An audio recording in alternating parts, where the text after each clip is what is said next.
Through piracy. దానివల్ల ఏంటంటే ఒకటి సినిమా చేసే వాళ్ళకి చాలా దెబ్బ తగులుతుంది, చాలా ఇబ్బంది కలుగుతుంది, చాలా నష్టాలు వస్తాయి. అండ్ సినిమా చూసే వాళ్ళు కూడా ఆ సినిమాని ఎలా చూడాలో అలా చూడలేకపోతారు. సో రెండు రకాలుగా కూడా piracy should never be encouraged.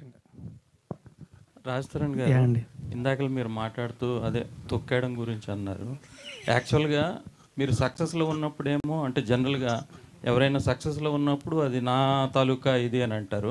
Failure అని వచ్చినప్పుడేమో పక్కోడు తొక్కేశాడు అని అంటున్నారు. మీరు ప్రామిసింగ్ నేను ఎప్పుడు కూడా అన్న ఇండస్ట్రీలో ఎప్పుడు ఎవరైనా తొక్కరండి. అంటే ఇండస్ట్రీలో అవనివ్వండి, బయట అవనివ్వండి, కాదు మీరు అన్నారు కదా నేను తొక్కేసారు అనలేదండి. తోవలో తొక్కే వాళ్ళు ఉంటారు, తొక్కినా పర్లేదన్న. అదే నేను అన్నది. మనం ఫెయిల్యూర్లో ఉన్నప్పుడు మనకు అలాగే అనిపిస్తుంది. లేదండి, ఇందాక నేనే చెప్పాను కదా, మా సినిమాలో అనుకున్న ట్రయల్ రాకపోవచ్చు, లేకపోతే జనాలు రీచ్ అవ్వలేదని చెప్పి. మన సినిమా ఆడడానికి ఆడకపోవడానికి ఎప్పుడు ఎవరు కారణం ఉంటారండి.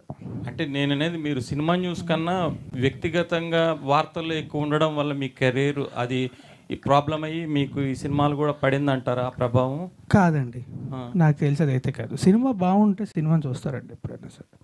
మరి ఎందుకంటే ఇంత ప్రామిసింగ్ స్టార్ట్ అయ్యి మరి ఈ మధ్య ఒక సినిమా చెప్పా కదా చూస్ చేసుకోలేపారు కథ చూసి. అదే అండి, కొన్నిసార్లు ఏమవుద్దంటే సినిమా కథగా ఉన్నప్పుడు అంటే ఎవరు కూడా సినిమా బాగోకూడదని ఎప్పుడు చేయరండి. సినిమా చేసేవాళ్ళు అందరూ కూడా సినిమా ఖచ్చితంగా చాలా బాగుండాలి, చాలా పెద్ద హిట్ అవ్వాలి, అందరికీ రీచ్ అవ్వాలని ఉద్దేశంతోనే చేస్తారు.